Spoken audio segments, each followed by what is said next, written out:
My name is Professor Taylor Sherman. I'm the head of the School of Humanities and Languages at UNSW, and I'll be your MC for tonight. I'd like to welcome you all to this year's Nancy Hillier Memorial Lecture, sponsored by Bayside Council and UNSW. I'm going to outline the program and introduce the speakers, but before I begin, I'm actually contractually obliged to tell you that the emergency exits are on the left and that there are loos on either side of the hall. But before I go any further, I'm very delighted and honoured to welcome Auntie Lola Ryan, who is a proud member of the Dharawal community, who's agreed to offer the welcome to country for this event. Auntie Lola.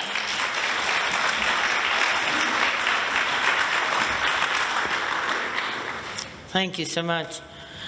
Nagambi Nagan Anilola, Nagan Guli Dharawal La Peruse, Nagan Nuranang Nalamanang Pichigal, Nagan Gemaringai Dharawalanga.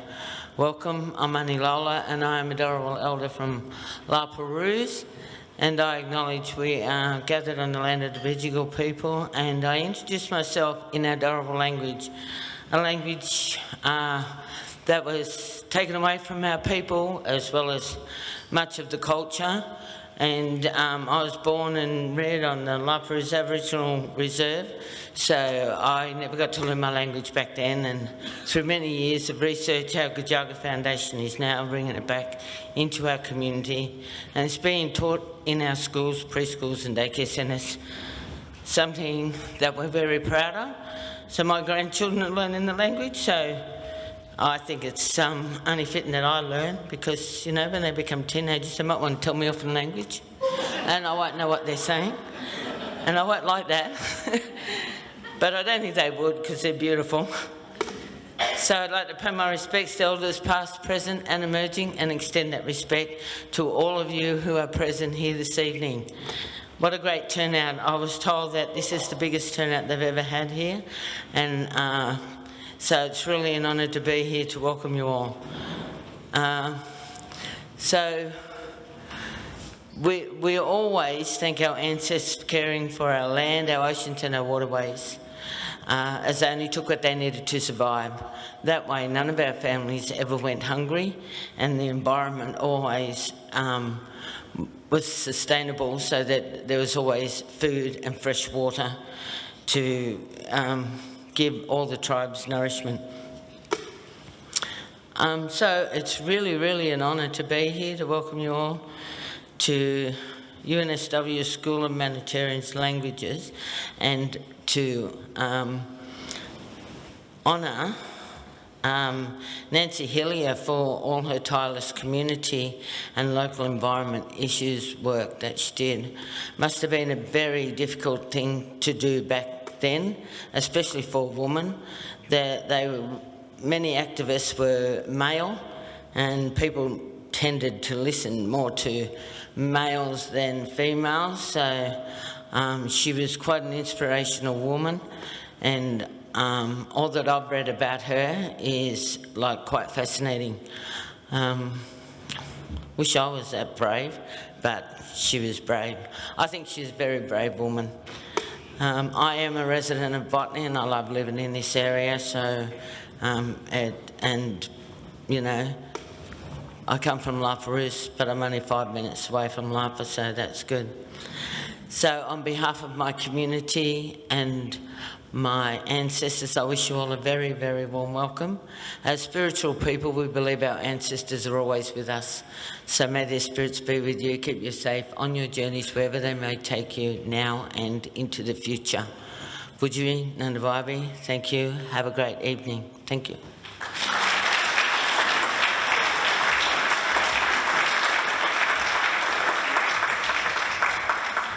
Thank you, Auntie Lola, for that beautiful welcome to country.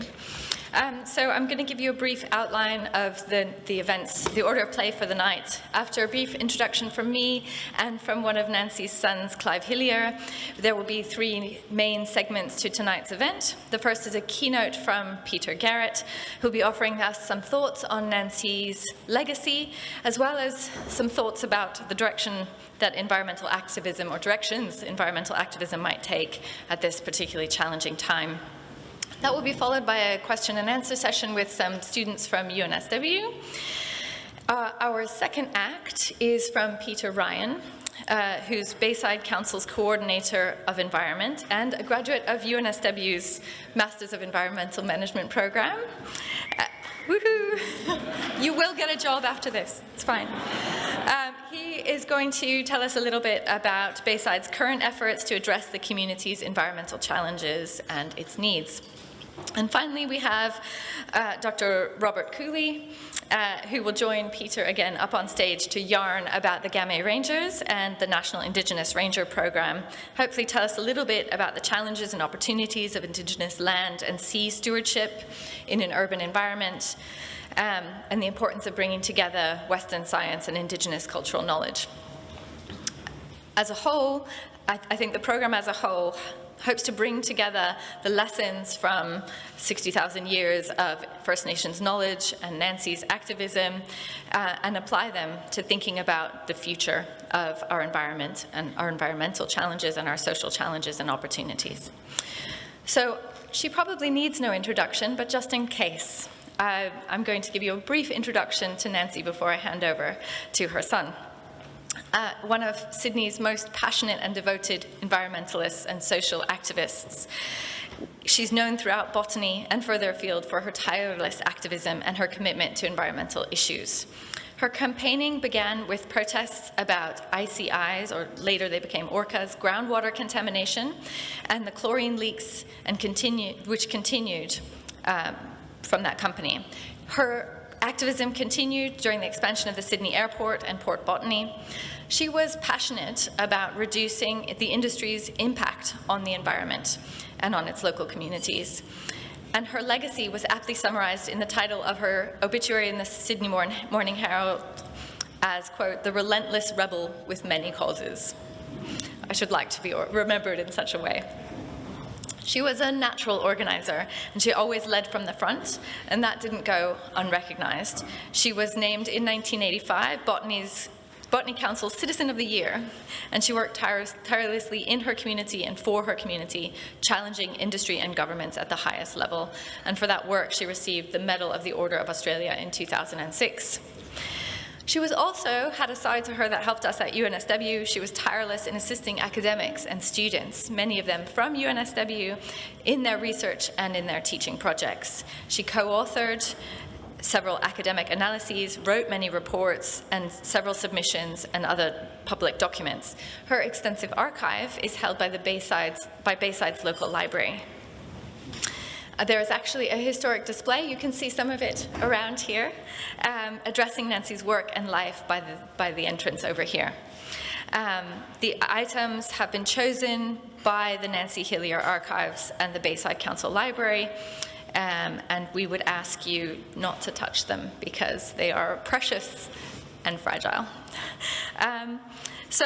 Since 2016, so it's almost a decade now, Bayside Council and the Botany Historic Trust have organized this lecture series to commemorate Nancy and her life and her work. And as part of that, part of her life and her work is her son and her family. And I'd like to introduce now Nancy's son, Clive Hillier, as a representative of the Hillier family. He's going to come up and I hope share some thoughts about his mother and her legacy and her love for botany. Just to introduce Clive. All right.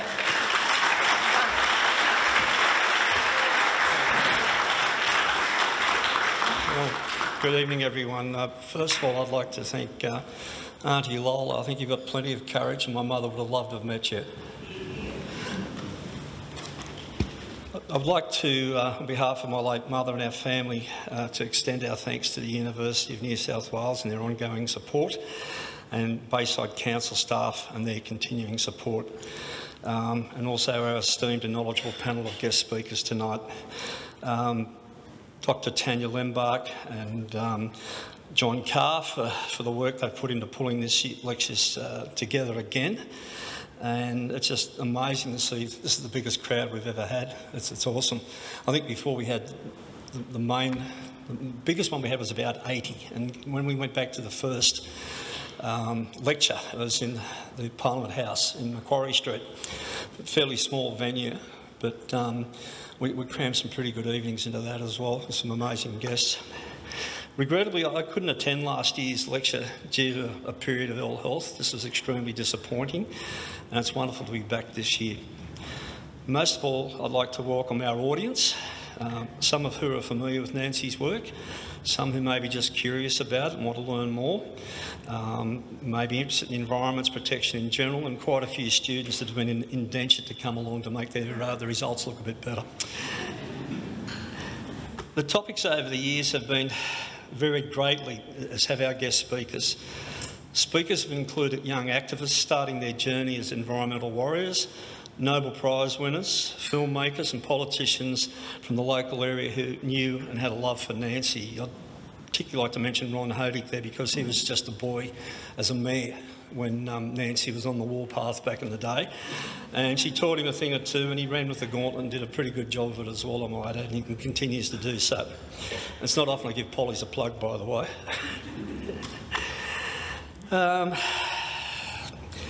Tonight gives me the opportunity to thank someone in particular that I've been waiting 12 years to have the opportunity to do so. This is a man that, in a time of personal political strife, with the then government looking to topple their leader and needing to return to Canberra urgently, found time to visit my terminally ill mother in hospital, spending considerable time with her. This man is Peter Garrett. I ran into him campaigning in his electorate and mentioned the situation with my mother, and always the honourable person that he was, he found time to visit her. The hospital staff were a bit stunned, wondering how this very ill little old lady had such a guest, and the nurses couldn't stop talking for days. So, thank you, Peter. Thank you so much. Look, Mum would have been extremely proud of what's happened. She's a reasonably modest sort of person. She was a warrior. She didn't take any nonsense off anyone. She didn't tolerate fools. And she worked damn hard to try and benefit her beloved botany. The Orica issues, the Save the Bay, many people don't realise Sir Joseph Banks Park wouldn't have been there if it wasn't for my mother and her colleagues at the time. It was going to be a coal loader. So if you go down there and look at that lovely park now, imagine the mess it would have been if that hadn't have happened. And my biggest fear these days with governments, they seem to be making it more and more difficult for people to actually achieve something for their fellow people. Whether it's building high-rise where you don't want it or need it, or lack of infrastructure, or waiting times in hospitals. Anyone sticks their hand up to complain, they seem to be shut down very quickly, and that's one of my biggest concerns, to be honest. I think Mum, she would have been really, really distressed by the whole thing.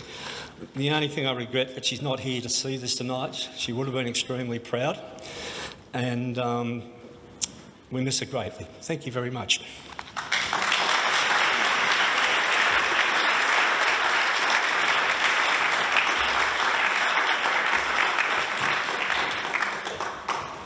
Thank you, Clive. Clive has been a supporter of this memorial lecture since its inception, and we're particularly happy to have you here this year after your absence last year, so thanks, Clive. I think our keynote speaker for the day probably needs no introduction. He's Peter Garrett, AM. He has taken on many roles in his varied life. One of Australia's most prominent and respected public figures, and an internationally renowned musician, environmental advocate, and former federal minister. He represented the local electorate of Kingsford Smith from 2004 to 2013, and in that role worked on several key environmental and community campaigns, including the protection of the Malabar headlands. As Minister for the Environment, Peter made more environmental protection decisions than any minister before or since, advancing the National Reserve System, Indigenous Rangers programs, and Australia's first national e-waste scheme. He also led the successful International Court of Justice case against the Japanese whaling. As president of the Australian Conservation Foundation, Peter led the organisation through a period of major conservation victories, including the protection of World Heritage forests and marine areas, and he played a key role in international agreements like the Montreal Protocol. Beyond politics, Peter's work as a frontman for Midnight Oil and a solo artist continues to stay Australia's cultural life. His recent album, The True North, debuted at #1 on the ARIA Australian Artist Chart and reflects his deep connection to Australia's environment and political landscape. But more than this, Peter was a longtime friend and supporter of Nancy Hillier and of her work. And it's in this spirit of friendship and support that Peter has agreed to come and join us for this year's lecture. So this will be a chance, I hope, to acknowledge and celebrate her environmental legacies. So, Peter, please.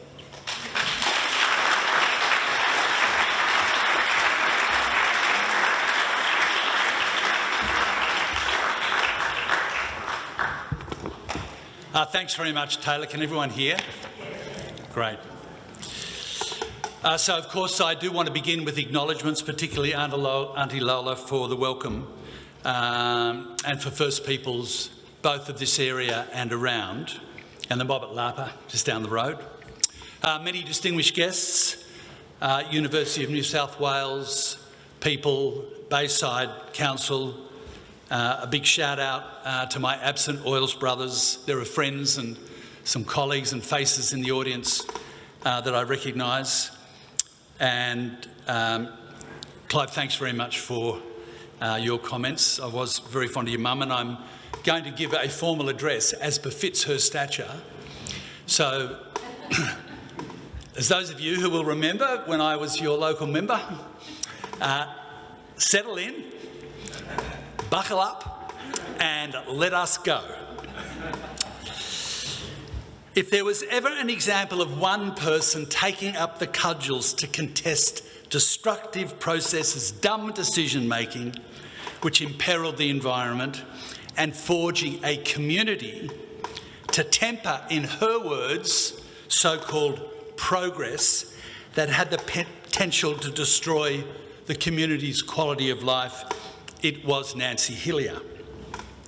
It took courage back in the day, as has been noted, to campaign against Orica and their plans for a high-temperature incinerator of toxic waste right next to people's homes, against the New South Wales government wanting to let big coal loaders alongside and into Botany Bay, never mind the contest with Sydney Airport Corporation and sundry other issues. From when she was a young mum, appalled at the prospect of the toxic waste incinerator, Nancy led a genuine, grassroots citizens' endeavour under pressure and prevailed. She visited me early on in my first term, and at first glance she seemed like a tiny, charming person, but you very quickly discovered someone who, by dint of steely conviction, was a formidable advocate, an assiduous local campaigner with plenty of losses, as well as a number of celebrated wins under her belt. By the time I met Nancy, she was a recognised leader in this area, with an Order of Australia, as has been mentioned, a membership of numerous local and council committees. She usually knew what was going on and who was responsible, and was a good counsel for me as we all, staff, Labor Party members and plenty of punters, set about trying to lift the profile on climate issues and secure, amongst other things, the protection of Malabar Headland. In fact, Nancy reminded me of the late, great Jane Goodall, both gentle and strong women from an earlier era who never took a backward step, but always related to everyone with calmness and with respect.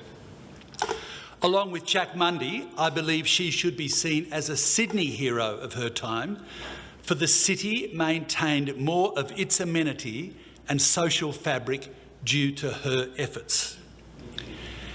Nancy was a striking example of what informed, determined activism looks like, what it can achieve, and a reminder in these perilous times of how crucial this work is. Ever since the 1972 Rio Earth Summit, the first gathering of the world's nations to discuss the fate of the Earth, protection of rainforests, and the already identified threat of global warming, amongst other topics, it seems humanity has been subject to an increasingly desperate struggle between two value systems.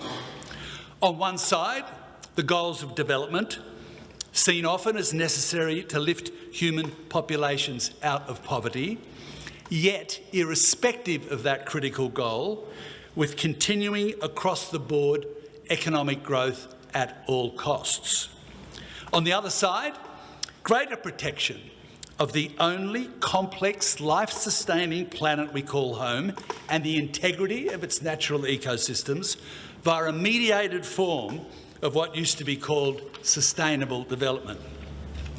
Now, this by necessity is a simple version of a complex picture, and there are numerous exceptions to my description, the most obvious of these, which time does not allow me to explore sufficiently: Indigenous knowledge, prior occupation, and the primal philosophy that First Peoples had, where relationship to land and country was and remains central.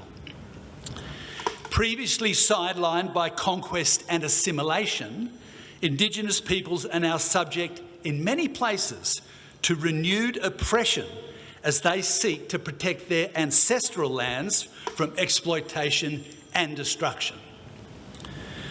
One can think of the ongoing battle that many of us would be aware of the Amazon rainforest tribes.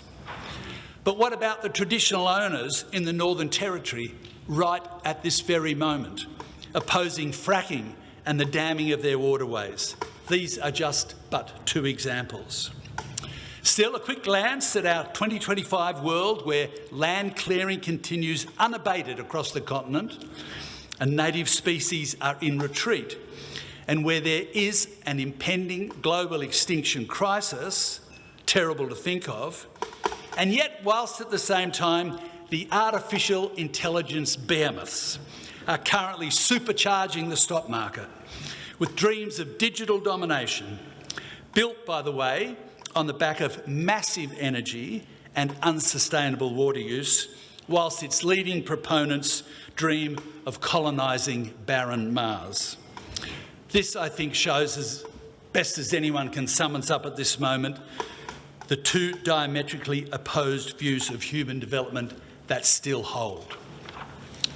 The early Australian campaigners who wanted to protect special places like the Great Barrier Reef and the pristine Antarctic met in small number around kitchen tables, organised petitions and letters, sought expert advice from scientists, visited Canberra and Macquarie Street to lobby politicians, organised marches and demonstrations. In other words, did a Nancy, and they achieved notable success. But, and there's always a but, in the absence of a fundamental change in culture and belief, these achievements are patently threatened by the unabated growth model, particularly through the continuing burning of fossil fuels, which literally threatens our existence. It means we're in a climate emergency, a major political and social systems crisis, and it seems self-evident as emissions continue to rise dangerously on the back of approvals to pollute issued by state and federal governments that we need to act as if our lives depended on that fact. We all need to be involved, and I applaud those who are active here, in our own arenas, large and small, right now, mindful that we are not alone, that there are growing numbers of people and organisations dedicated to a safer, healthier, and may I add, saner world. Yet, despite this momentum, or more likely because of it, there's also a dark cloud hovering in relation to the increasing use of legal action, including slap suits and restrictive protest laws that have been legislated over the past decade across the country. At a time when we need citizens' non-violent direct action more than ever, the right to gather, to freely and peacefully protest about environment issues is increasingly under siege. This is worrying, inasmuch as the anti-climate action stance that typifies right-wing politics on full display in the rejection of a net zero emissions target by 2050 by the Federal Coalition sees robust progress on reducing emissions and stabilising the climate sacrificed on the altar of extreme ideology, with reference to science and facts discarded. The trend overseas, where autocratic governments are in power, is clear. To facilitate the business model of the fossil fuel industry, predicated on burning as much coal and gas as possible, even as renewable energy is clearly safer and cheaper, whilst demonising and attacking anyone who contests this madness. It is incumbent on all politicians, including my friend and former colleague Michael Daly, member for Maroubra, and now the New South Wales Attorney-General, to ensure that Australian citizens are able to fully exercise their democratic rights, and that enabling the expression of a view about the climate crisis not be conflated with actions intended to restrain extremists, such as the Nazi sympathisers recently permitted to gather in Sydney. It hardly needs repeating that, of course, a Nazi gathering and language celebrating racism and violence ought to be subject to firm restraint. Indeed, there are existing laws that allow for that, and it seems that more are planned. But to lump all protest actions into one container, as the police appear to do at times, and with the vast discretions they've been granted, it is simply not acceptable. And by the way, as a former student of the ANU and the University of New South Wales, I doubt it's constitutional either. Current laws should be applied with due consideration to peaceful protests and its goals, which, after all, is the literal bedrock of democracy. And let's step back for a minute and consider who constitutes the greater threat here. Groups like the Knitting Nanas, born of the struggle to ensure northern New South Wales is frack-free, who, given their age and indomitable presence, I'm certain Nancy Hillier would have approved of, or the big tax minimising, obscenely profitable oil and gas corporations who continue to get the tick from Labor governments. Here and overseas, the promised zero-carbon market transformation, assisted by the rapid deployment of new technology so needed to hold warming to survivable levels, is being criminally stymied by the power of fossil fuel interests. I use the expression criminally advisedly, given the foreseeable harm they are well aware of, already being caused by their actions. Yet these entities, sponsoring sport and the community and the arts, remain protected by most governments, including our own. They are now in full embrace with right-wing regimes like the US is becoming under Donald Trump, abandoning any genuine action on climate. The urgent memo from climate and earth scientists that we are racing past the 1.5 degree limit on warming designated to allow a reasonably livable world completely ignored.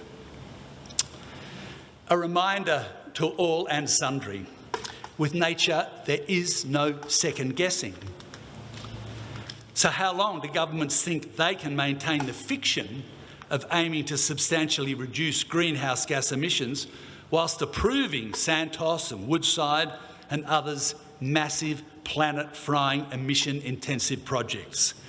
Some 32 new or expanded coal, oil and gas projects at last count, with many more on the way. How long do governments think they can do that without consequence? Consider the recently released climate risk assessment, which points out that Northern Australia will experience the greatest increase in temperatures, up to 3 degrees, with numerous communities exposed to what was soberly put as very high to extreme risks. What happens then? Where will these people go to escape the furnace that is being deliberately stoked by our political leaders and these companies? Mother Nature packs a mighty punch, as we are witnessing in cascading frequent instances. She is all-powerful, excuse me, and cares nothing for our follies or our fantasies. And with society, as can be clearly seen from history, there's not much second-guessing either. The history of social change intended to better the human condition arose out of determined, organised and brave people standing up to be counted. The legacy bequeathed to us by previous generations committed to protecting the environment and country is significant, and it is one the economy and our way of life draw upon every single day. A panoply of national parks and reserves stretching from Bateman's Bay all the way to the Victorian border, courtesy of Bob Carr's Labor government's plural, informed and inspired by community-based forest activists of the 70s and 80s. The Tasmanian Wilderness Protected, Uluru-Kata National Park, graciously leased back to the Commonwealth by traditional owners after a relentless campaign for land rights and the protection of country. A livable local environment with cleaner air and water, protected headlands, mindful restoration and stewardship afforded by Nancy, her neighbours and the groups and individuals, some of whom are here tonight, who've continued that work. I believe, friends, we need to reality check the times we're in and examine with a clear eye the role we all might play with this history in mind. Confident that the innate human capacity to act with imagination and purpose and find new ways of responding is still present wherever people of good heart and fair mind gather. That's because the world is changed for better or worse by those who show up, those who reasonably advocate, those who act. There's no safe middle ground here, even in our relatively benign circumstances. Our hope lies with genuine patriots, citizens who get out of their comfort zone from the boardroom and the academy, the factory floor, the backyard barbecue, who refuse to be comfortably numb and who dive in. Armed with knowledge and whatever skills we possess, we are all activists now. Suffragettes, anti-slavers, human rights campaigners, local environmental activists, with the example of Nancy Hillier a reminder of what is possible. Her life, lived with directed purpose, ensures that the road ahead is well lit indeed. Thank you very much.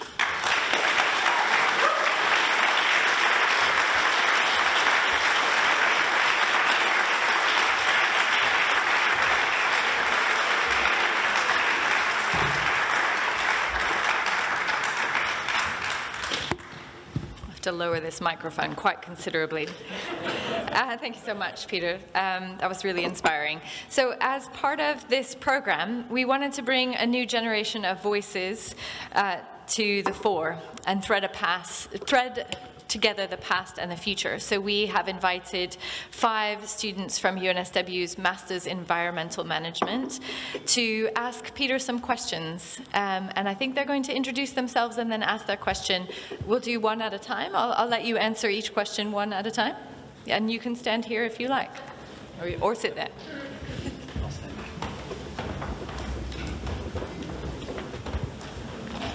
Hi Peter, my name is Shelby Wild and as mentioned I'm a Master of Environmental Management student. Firstly, it's an honour and a privilege to be here today asking you these questions and I'm very thankful for this opportunity. So my question is that environmental problems have become increasingly complex, complicated and globalised over the past 50 years. Issues like natural disaster management are being compounded and exacerbated by other factors such as climate change, land degradation and poor management. As environmental issues become increasingly complicated and harder to untangle, how do you see the government and politicians maintaining momentum and adequately addressing these issues? So thanks, Shelby. That's a really good question. I don't think there's any shortage of knowledge nor substantial policy development about what needs to be done. It's true that we live in an interconnected and complex world. Global trade itself makes the world that we live in extremely complicated and sometimes difficult to get around in. But we know that there are biophysical limits to the planet, and if we continue to warm the atmosphere, we're going to see extreme weather, and we are witnessing that now. We know that there are other ways of producing the energy which, with far, far less emissions, in fact, almost down to no emissions. And we're deploying those technologies now in different parts of the world, including here in Australia, but we're not doing it fast enough. We know that there are ways that you can organise the management of a farm or a business or a council and not be polluting or neglectful in what you do. And we've known that for decades.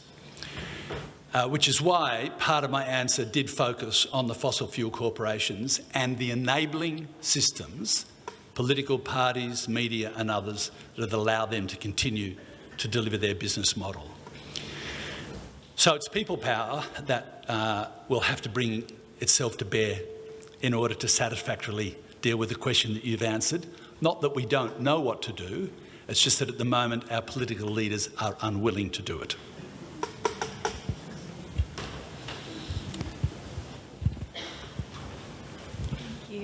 Hi, Peter. My name's Kat, and I'm also doing the Masters of Environmental Management. You kind of touched on this actually in your speech, but my question is, given that the Liberals recently aligned with the Nationals to drop net zero, and Labor tabled a pretty lacklustre reform package to the EPBC Act, can we still place hope in political leaders to push for climate solutions? Or what other avenues do we have that could help to push for greater progress in policy change? Is it Kat? Yeah. Thanks, Kat. So I think that there's politics which is incremental and it goes on every day. It's happening in the PNC committees in the schools, it's happening at the footy clubs, it's happening in families, it's happening in businesses, and it's formally resolved through our political system, and that will continue to be the case, particularly a system such as ours, which for all its minor flaws is pretty robust and pretty durable compared to most. That being the case, why isn't the system responding to the crisis as described? Or, in your words, why is the response lukewarm? It's because the voices that are being heard, particularly in Canberra, are the voices of sectional interests. And when the voices of sectional interests are heard, the national interest is compromised and sacrificed. So it's incumbent on the federal Labor government, particularly with the absence of a strong opposition, to listen more carefully to what people and what the scientists are saying in relation to the matter. But I have ended up, I've been a government minister and I've passed laws and I've sat in the cabinet, I've done all those things, and it was a great privilege for me. And I was very thankful for that opportunity. And so I never denigrate it. I treat it with great respect. But I do know that in the absence of significant public participation, in the absence of large numbers of people expressing a strong viewpoint, that system is not going to deliver the sorts of results that the planet needs. Which is why I focus very much on the democratic rights to protest, to be active in a peaceful way, but in a way that means that this issue can't be ignored any longer.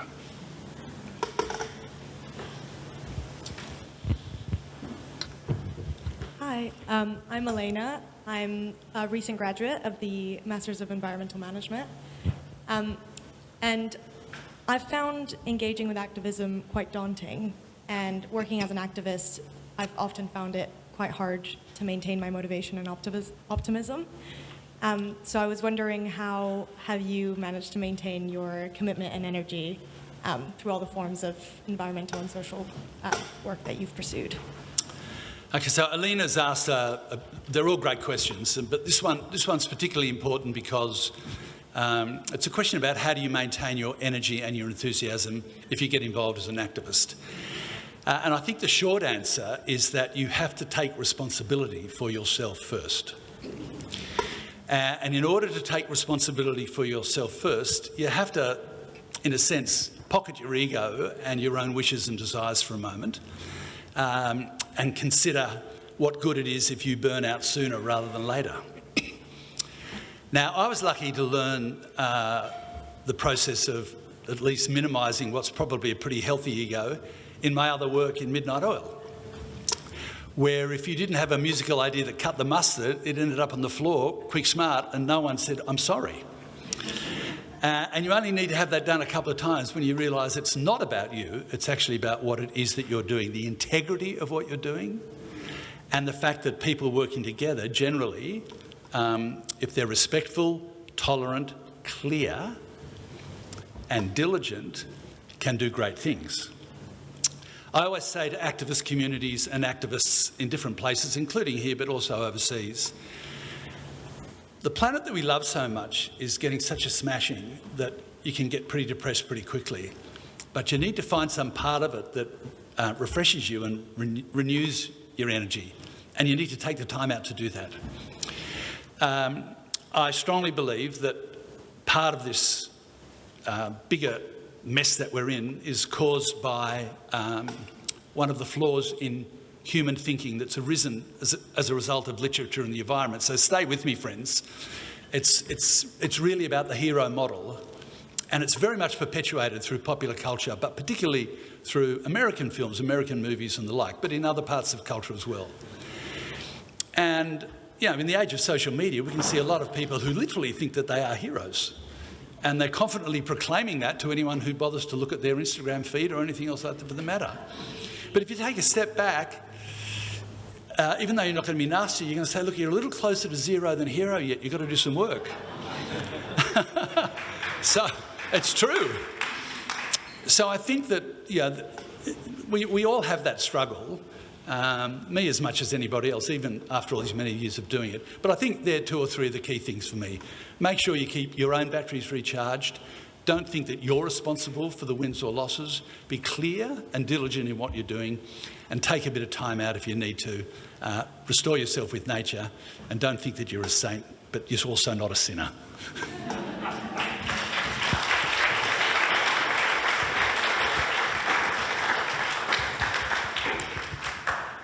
Hi, Peter. My name's Andrew. I'm also with the MEM program at UNSW.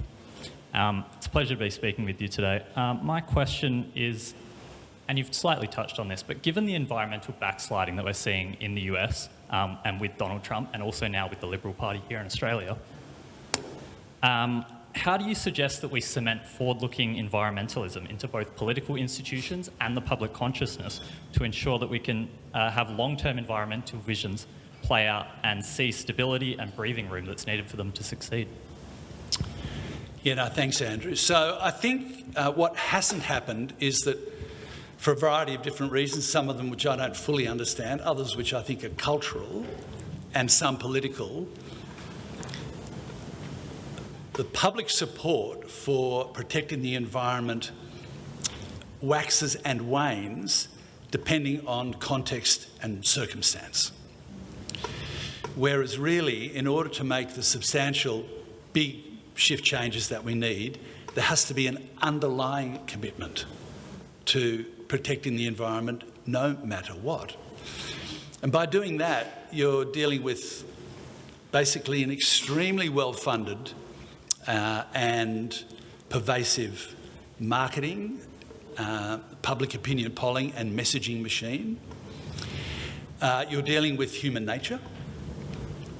And you're dealing with a struggle that, in as much, is about the fact that this economic system has produced a lot of goods and services for people.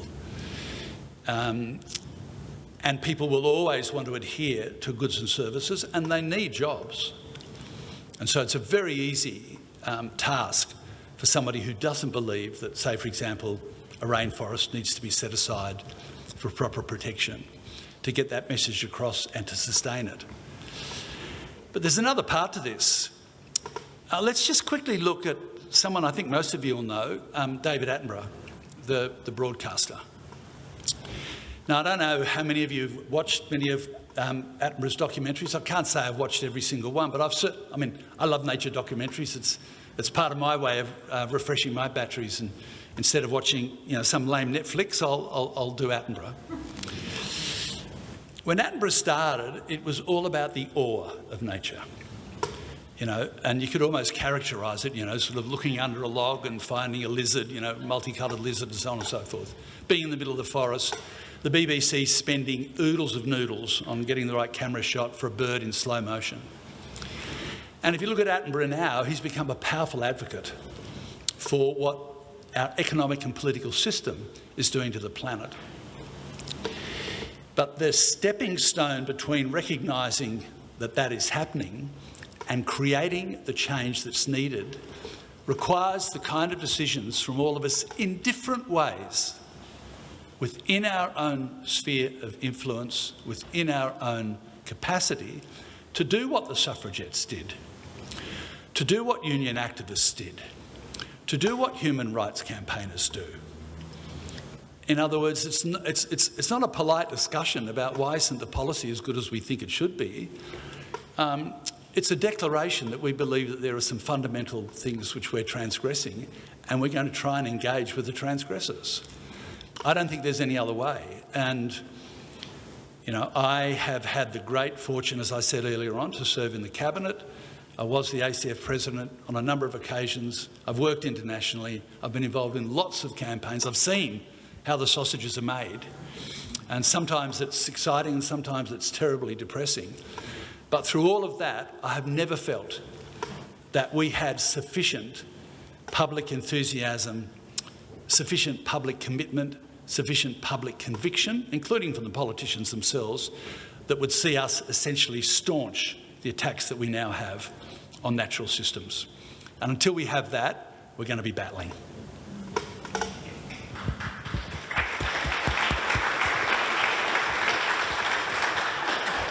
Hi Peter, my name is Melanie. I'm also a student with the Master of Environmental Management program. My question's about the future of environmental activism, which you've probably sort of talked around. In current times, we see such a high degree of connectedness that the world has become conceptually smaller, with people having free and open access to more and larger audiences than ever before. Conversely, people feel more disconnected than ever before and are overwhelmed by the amount of information, misinformation and disinformation coming their way that it can become like white noise, and people are unable to sort the message from the mayhem. In this kind of a world, does environmental activism still have relevance and impact, or how do you see it evolving into the future so that it does? Wow, these are big questions. So I think if I had been asked that question 10 or 15 years ago, I probably would have been a bit long-winded about, people can see that there have been good successes in the past and we need to build on those. And I still believe that, by the way, very much. But now I take a slightly tougher view. And that is, if you're sentient and capable of making a choice, and you value or place a high priority on conserving, protecting, stewarding the natural world, then why are you wasting your time listening to white noise? I mean, really. The comment I made about the world is changed by people who showed up is completely and absolutely true. I mean, think about it in its historical context. Think about how many disciples there were. Think about how many on their internal committee as the Soviet Revolution unfolded, Stalin had on his side. Think about how many people were responsible for a completely different way of treating the sick and the wounded in wartime. There's half a dozen people. There's a couple of doctors, there's a nurse, there's Florence Nightingale, that's it. Now, of course, there were many other people as well. And some people have got, like Nancy did, a combination of genes and gumption and character or whatever to go out there, but she didn't do it all by herself. She went and got petitions from people who signed it, went to meetings for people who turned up. If we don't turn up, we're not going to win the day. And that's it. I mean, I know it sounds a bit simplistic, but that is a part of it. I think another part of it is the harder thing, which is the internal reflection. I've been super, super fortunate in my working life because I've had a couple of careers and I've always had the beauty of music to be able to, in a sense, sort of, keep the DNA and the soul charged up, and with wonderfully talented people as my bandmates. So I got pretty lucky there. But I will share this with you because I did finish my law degree in the University of New South Wales, and when I came into politics for the first time, and I wasn't in a faction here, and some of the right-wing people around here, not Ron, but a few of the others were sort of, getting a bit antsy. But for me, and I do want to share this with you in as genuine a way as I can, I can't see what the excuse was. I mean, there was an Oz record, actually, a great T-shirt. I think it's a collected hits. It's "What's your excuse?" Well, in my case, it's "What's my excuse?" What's my excuse for not turning up? What's my excuse for not acting? It's not that I don't understand that it can't work. Of course, it's going to be hard. Of course, it's going to be difficult. But that's how things are changed. That is what makes history. That is how the great steps forward have evolved. I mean, the sort of arguments that we're hearing about why the fossil fuel industry should continue in any shape and form are pretty similar to the sort of arguments that were put by merchants as to why slavery should continue. They're not that different. So I think it's about turning up. I think there's a bit of the hair shirt about it, because I do think it means eschewing some of the pleasures, and some of which I enjoy as well. But I don't think it's about the problems that are presented by social media or noise or too many distractions or whatever. It's about each and every one of us in our own way, doing the best we can.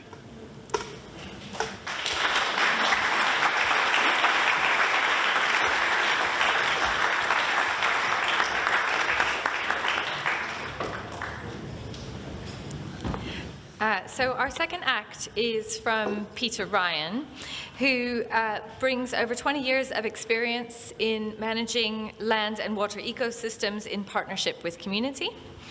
In 2015, Peter was awarded a Medal of the Order of Australia for his service to conservation and the environment of Malabar Headland, a campaign that he waged as chair of the Friends of Malabar Headland, and he worked in collaboration with Peter Garrett, the local community, and all three levels of government to lead that successful campaign. He, after that, topped it with a Master's in Environmental Management at UNSW, which he was awarded in 2020. Since 2022, he's been Bayside Council's Coordinator Environment, and he plays a role in community-led environmental protection, regeneration, and working in partnership with Gamay Rangers and community groups and residents. So I'd like to invite Peter to come up and tell us a bit more about his work.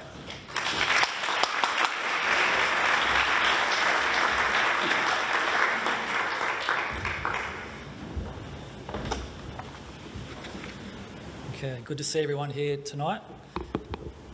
Thanks for coming along. You probably have to shout, Pete. Yeah, okay. So Bayside Council acknowledges the Guigal, Bidjigal and Gadigal clans, which are the traditional custodians of the land in which we meet and work, and acknowledge the Gadigal people of the Eora Nation. Bayside Council pays respects to elders past and present. The Council is also committed to reconciliation in a spirit of understanding of First Nations culture, history and the experiences. Bayside's Reconciliation Action Plan advocates for supporting the community and helping to facilitate local actions through working with the Reconciliation Working Group and local Aboriginal Land Council. So what I'll cover tonight in about 10 minutes will be Nancy's connection to Bayside and the former Botany Council, and then provide an overview of Bayside and what we're doing to protect and improve the health of land, waters and ecosystems in Bayside. So first up, for just a mention of linking with Nancy. So in 1985, Nancy was named Botany Council's Citizen of the Year in response to her tireless work for the community, often challenging industry and governments at the highest levels. In 1987, there was a constructed foreshore ecosystem of Sir Joseph Banks Park, which was built on dredge material from Botany Bay, from the Port Botany Development. So that's, in a way, there was a benefit to the community from a port expansion, which was also controversial in its day. In 2020, a pocket park in Botany was named Nancy Hillier Park, and an interpretive plaque was installed in her recognition of her commitment to the local environment. The irony is not lost on Nancy's son Clive, who's here today, who informed council that the park was located on the former site of Bayer Pharmaceuticals, which exploded many years ago and evacuated thousands of residents.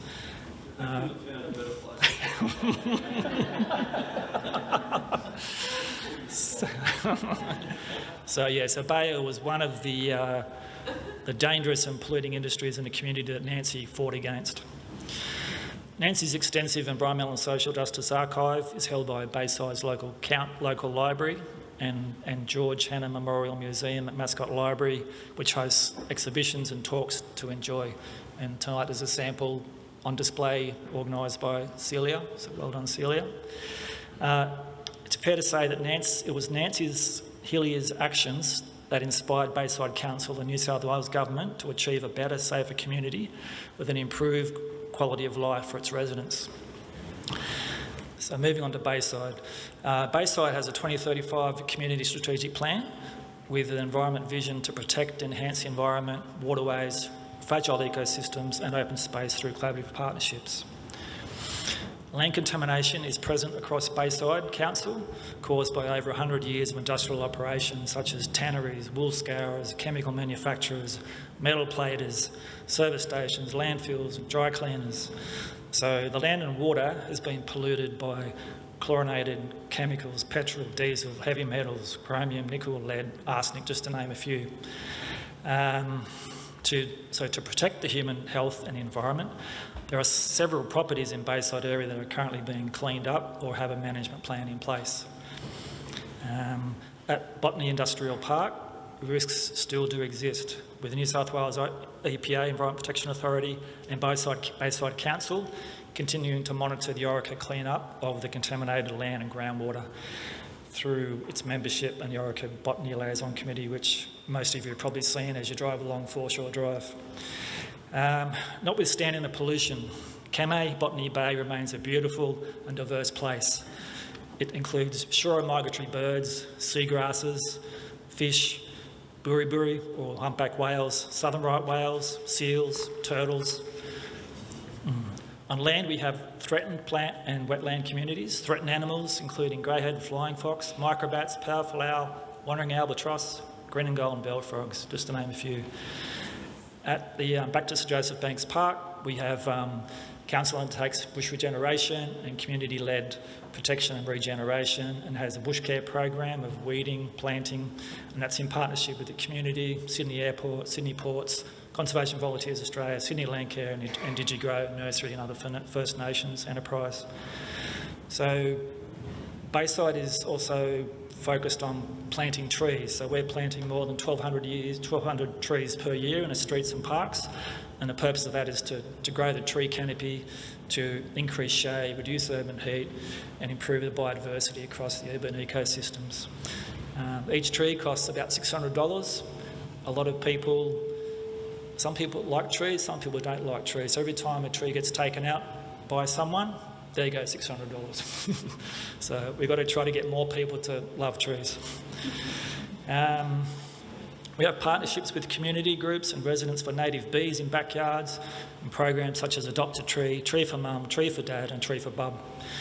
We have a partnership with First Nations Gamay Rangers on a summer foreshore program where we're promoting caring for sea country and a Gamay cultural mullet hall. We also have a partnership with Bayside First Nations people to hold a Wurri Rise ceremony on January 26, Reconciliation Week in May, and NAIDOC events in July. Council multidisciplinary efforts to address challenges relating to waterways and ecosystem health include action on litter and pollution. Bayside Council uses a circular economy model to manage waste to reduce the amount of material sent to landfill. Community education is undertaken. Green, yellow and red bins are emptied. Household chemical clean-out days are held. Streets are swept. Litter is picked up and litter and sediment is trapped in structures to prevent pollution of waterways. We also work with Sydney Water to reduce the impacts of sewage and stormwater on waterways, particularly mill stream sewage overflows, which has a really big impact on Kamay, Botany Bay. Waterways in Bayside have been significantly modified since colonisation and urbanisation, but they remain valued by the community for their social and environmental values. For these waterways and wetlands, we have a water management strategy which is focusing on actions to improve waterway health. Bayside Council monitors water quality annually in the Cooks and Georges River, which both flow into Kamay. And so this monitoring is to detect changes in the health of the natural environment. So results have shown that the waterways are impacted by urban runoff, stormwater, sewage overflows, fertiliser use in former landfill sites. The monitoring data is used to prioritise actions to improve water quality across all the waterways. We also do microplastics monitoring to make that data available on the AusMap website. So that's another microplastics is another big problem which is not going away anytime soon. Bayside's a member of the Cooks River Alliance, which includes 3 other councils in Sydney Water. So we're working together in partnership with the community to improve health of the Cooks River and the catchments. We're also a member of the Georges River Keeper and the state agencies and community reps on that there. And so Georges River Keeper, they're striving to improve the health of the Georges River and its catchment by undertaking best practice activities to protect and improve livability along the Georges River. So we have 2 groups, one group working on the Cooks, another working on the Georges, and that's all flowing into Kamay. And then we've got the Kamay Rangers working in Kamay, so we're all working together. Cooks River Alliance and Georges River Keeper are currently preparing a coastal management program for the Cooks and Georges River. In consultation with the community, the local plans will address coastal issues such as climate change, rising sea levels and erosion. Bayside is one of the 9 members of the Sydney Coastal Councils group, and this group collaborates with and provides support to member councils on marine and estuarine matters. Another group we're involved with is the Southern Sydney Regional Organisation of Councils.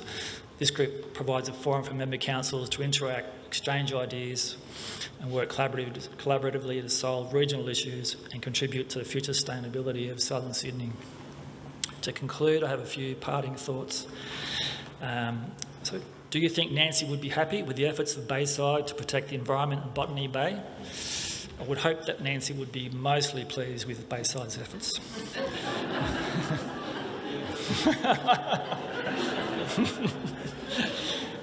Looking forward, there is more healing and repair of land and waterways to be done in Bayside, and the Council is committed to the ongoing challenges and opportunities. So for opportunities for the community, we always have a have your say opportunity for any development or proposal that Council puts up, and that's where you can comment on environment, social and cultural matters, and they're advertised on the website, social media and at events. So we invite you to provide your valuable input.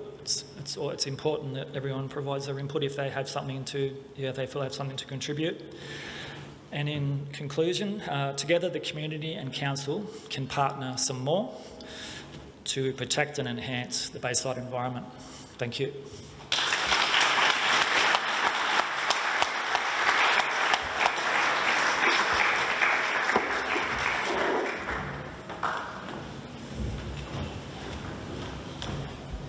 Thank you, Peter. Our third and final act is a conversation, a yarn between Peter Garrett and Dr. Rob Cooley. So I'd like to introduce Dr. Cooley, who's a saltwater man with traditional connections to coastal Sydney, Bidjigolands, as well as to coastal New South Wales. The south coast of New South Wales. Robert has an extensive background in environmental work, first with the New South Wales National Parks and Wildlife Service from 1986 to 2018. And since 2019, he's been a senior ranger with the Game Rangers.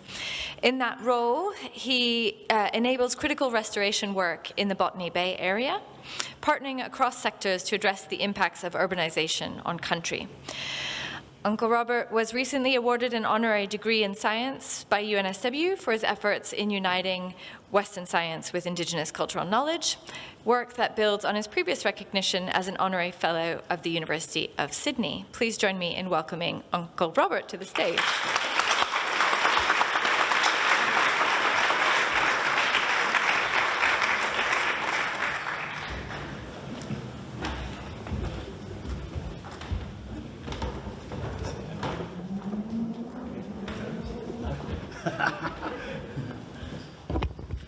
Hey, can you hear us?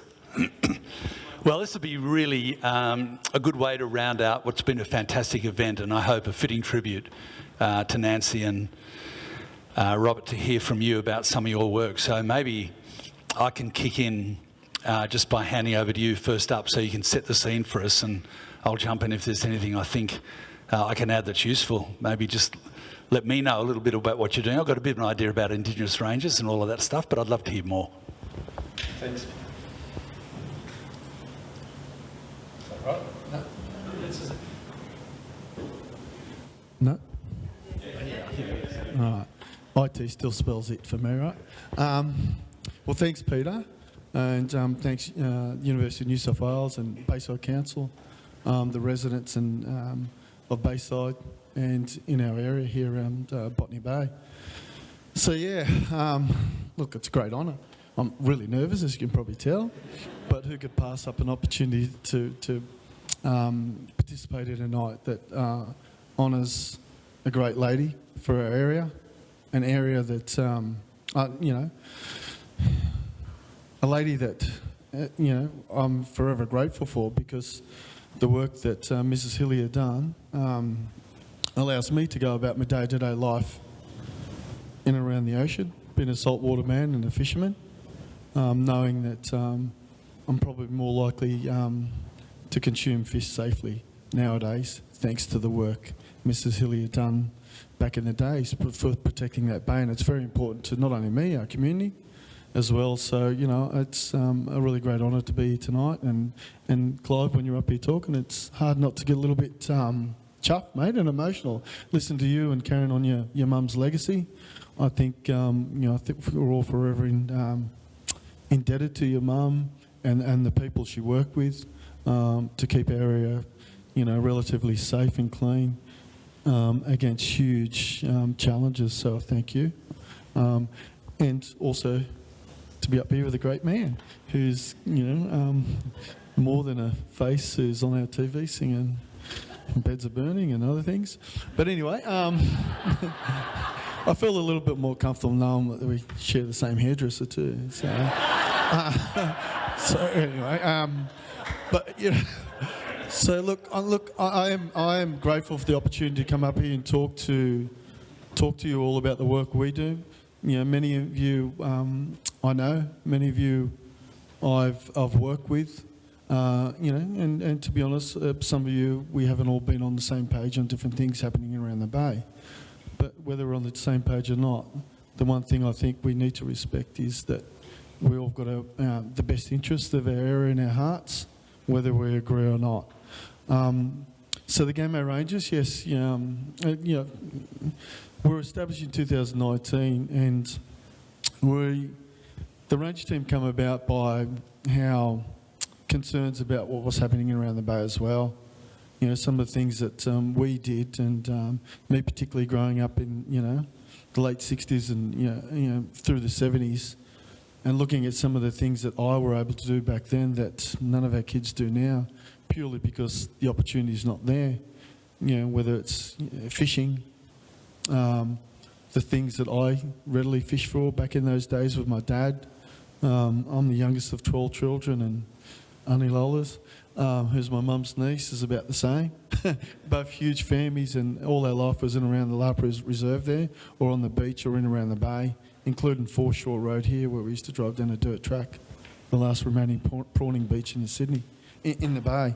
So all of these changes have impacted our community. Healthy ocean, healthy community, healthy environment, healthy community. That's quite, simple, right? But it's not so simple around here, because what was happening to our bay is just... there's been all these things happening around the bay that's impacted all of us, not just our Indigenous community. So we were very concerned about some of the things that... all these changes were happening around us. We didn't have any input to any of those changes. We wanted a role in the input in those changes, or what was happening around the bay, because it was impacting our community greatly. I took 150 kids out on Country Today for a school walk, and was showing some of the shellfish, showing some of the other things that were important to me growing up, and many of our young people wouldn't have a clue what they were, cockles or, scallops or pippies and other things, A lot of our kids don't know what they are because they've never ever seen a live one, just shells washed up from dredging, scars from dredging in and out of the bay. So a lot of those things were happening, and but to be brutally honest, our community, and I'm not university educated, even though I've got doctor before my name, a lot of those things were happening, and we didn't have the answers to that. We didn't have the answers to the different ocean movements, the surges, the wave patterns, the altered wave patterns, the water being funneled into, high volumes of water being funneled into areas that they've never been to, which is all impacting the environment in and around the bay. And, when we refer to sea country, we're referring to the land and the sea, because all those things that happen on land are impacting the ocean, and they're impacting us as well. But we never had a role in any of that, but we didn't really have much of an idea or an answer to why those things were happening. Why were the fish disappearing? Why was the landscape changing? Why was the ocean, going from dark seagrass areas to light sandy areas, We thought it was beautiful, white sandy beaches. Yes, look out for a swim, it's beautiful, but actually it's really unhealthy. And we wouldn't have known that without merging or connecting with the scientists. And the first group we did connect with is University of New South Wales. And it quickly became apparent that there was more than the backstop answer, which was more people fishing, more boats. It was the environment. It was what we were doing. Our everyday use of the bay was impacting those particular ocean habitats. We're now under threat. Botany Bay, Sydney Harbour with the seagrass meadows are the two worst in the country still.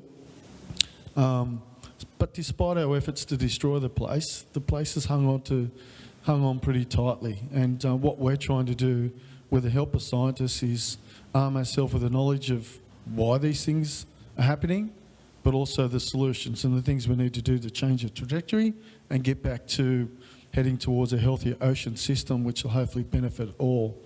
And that extends, way beyond our Indigenous community.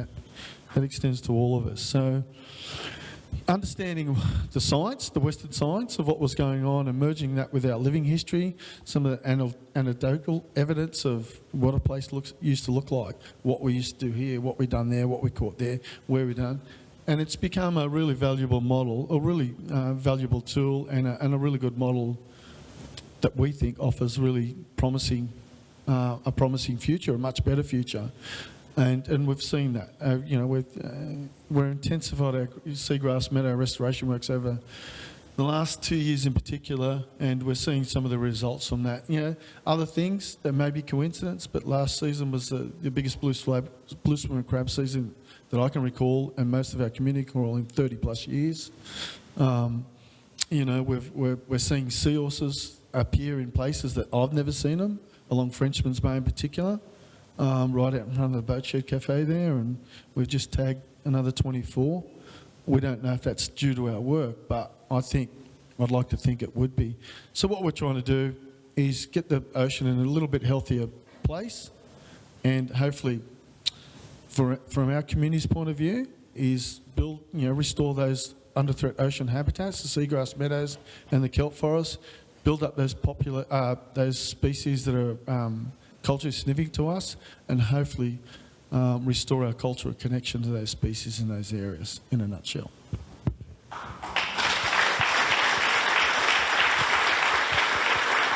Thanks, mate.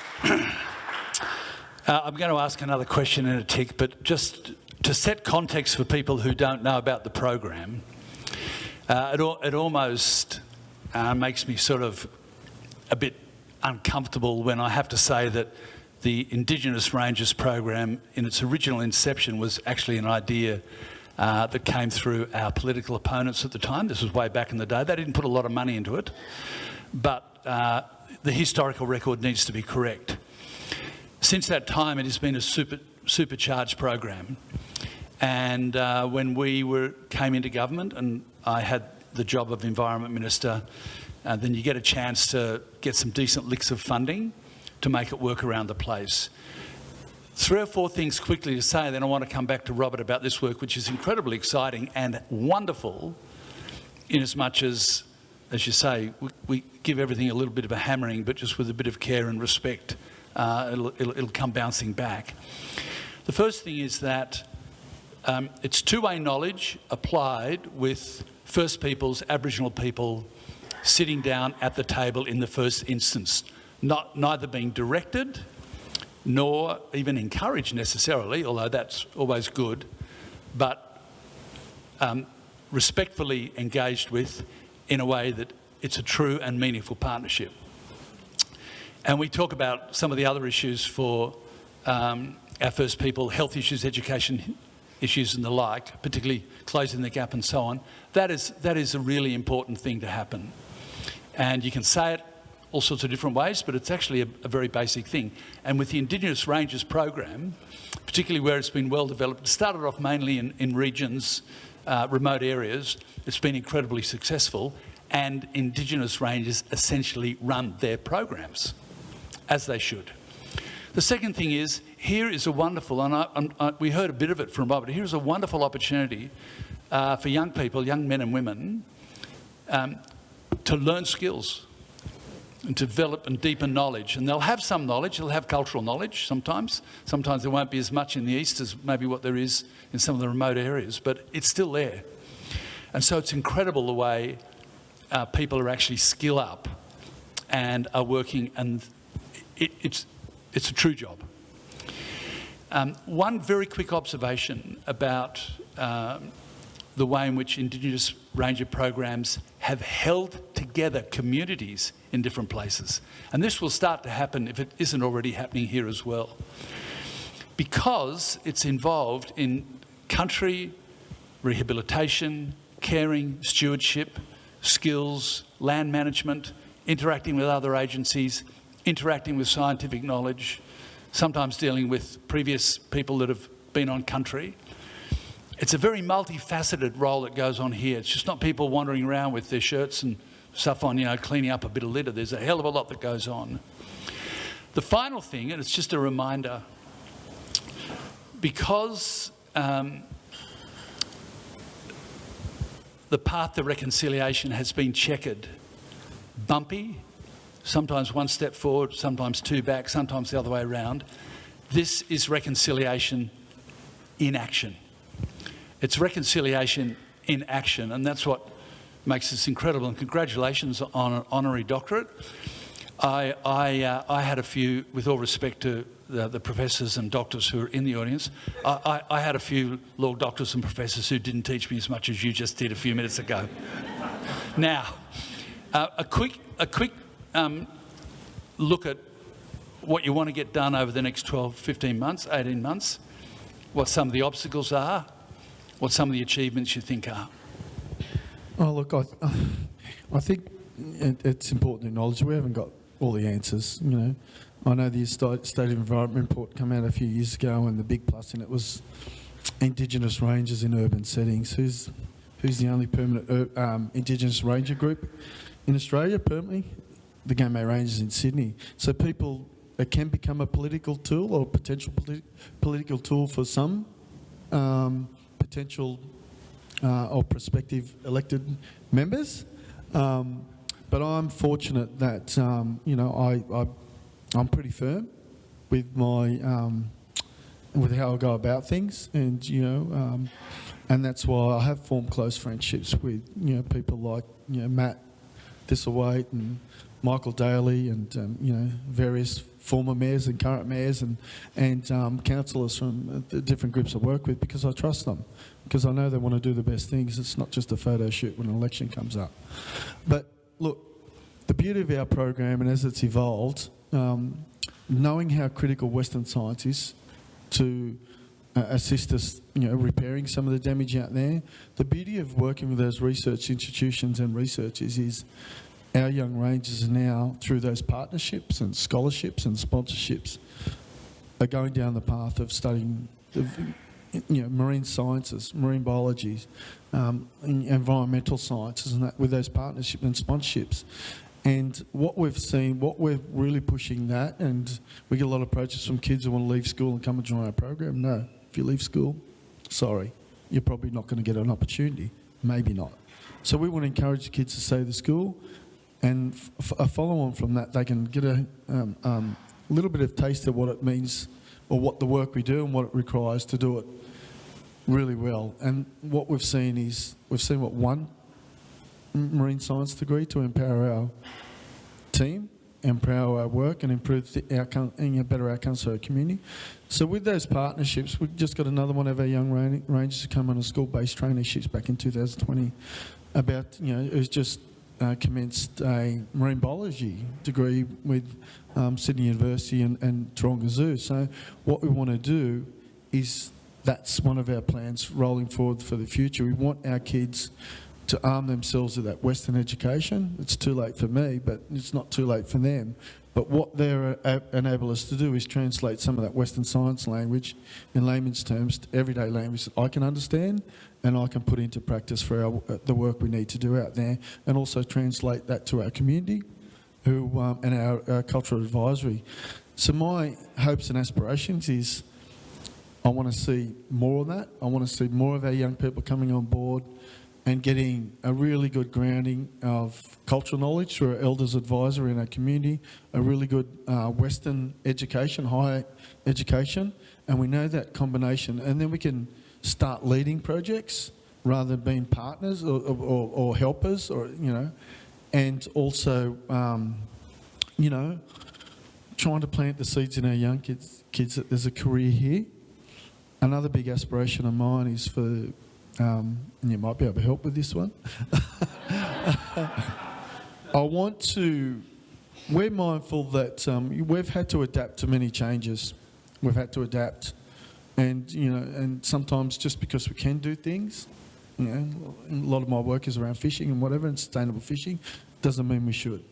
And I take the groper fishing, for instance, we can still readily fish for groper, our community, but we decided about 5 or 6 years ago in Sydney we weren't, because that was our way of saying, well, it probably shouldn't, But the one thing I'd love to do is, reflective of the time we're living and our geographic location, I'd love for the Commonwealth Government to relax some of the rules and regulations around the Indigenous Ranger Program, to allow it to be a little bit more inclusive makeup of the team, because we're living together.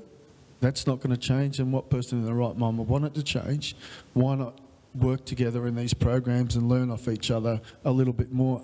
At the moment, the rules and regulations around the Indigenous Ranger Program don't allow non-Indigenous staff. I'd love to see that change, because that can only enhance our capacity to do our work a whole lot better, but also understand each other a whole lot better. If our young people are taking home these messages, these really good messages, I think that can only enhance not only the environment, but our country as well.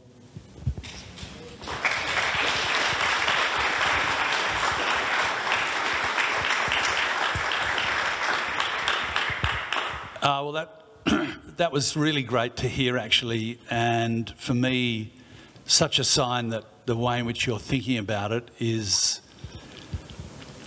really the key to the success, not only for the rangers here, the Gamay Rangers, but more generally.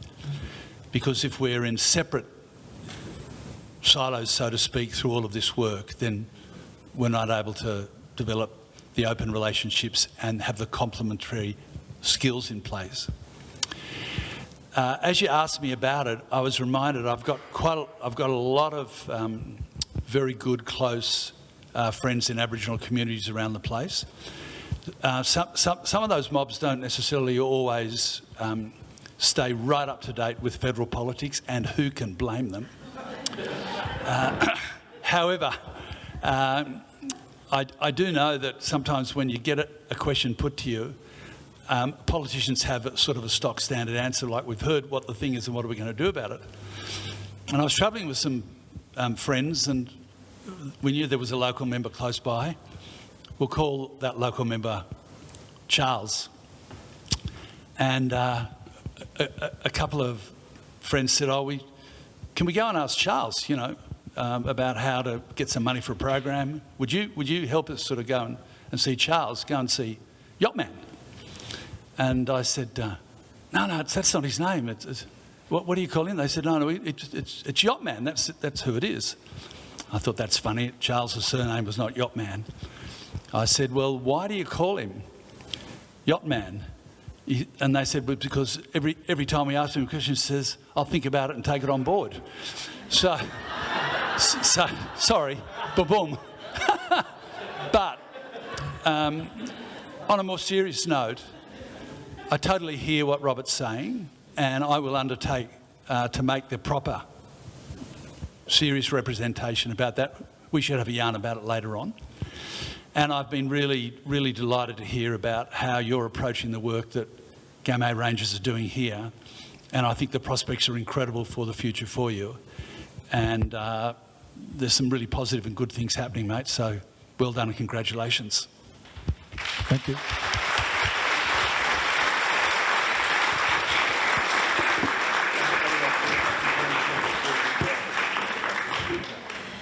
So I want to conclude by leaving you with a few words from Nancy Hillier herself. I'm a historian, and I went and I found some of her interviews from 1989. But before I do that, I have to run through a quick Oscar speech. So why don't you join me in thanking Peter and Uncle Rob and Auntie Lola and Peter and Clive for their contributions tonight.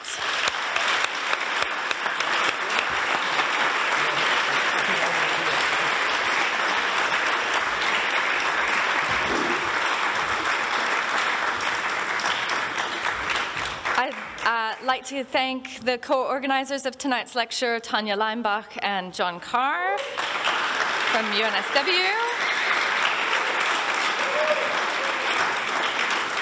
We'd like to thank the Botany Historic Trust and our partners with Bayside Council for the amazing work they put into making the lecture possible. I want to name names. Bobby Main, Kate Cluse, Cecilia Piper, Peter Ryan, and the entire staff here at Botany Town Hall have been tireless in their support and creativity in making tonight's event happen, so thank you all. And I just want to leave you with some words from Nancy herself. We've heard about her tirelessness and her relentlessness, but I wanted to share with you a moment of doubt, or rather a pause that she had. So this is an article I found in 1989 in June from the Sydney Morning Herald, where they're interviewing her because she's campaigning against the third runway at the airport. And in fact, she notes that she had taken some time away from environmental campaigning. She'd been drained, she said frankly, by threatening phone calls and indifferent police, and the indifferent politicians had drained her. So she'd publicly called off her environmental campaign, until she heard about the threat of a third runway. And she said to herself that she would join that campaign against the runway because, quote, for the rest of my life, I'd be asking myself, could I have done something? Maybe I could have made a difference.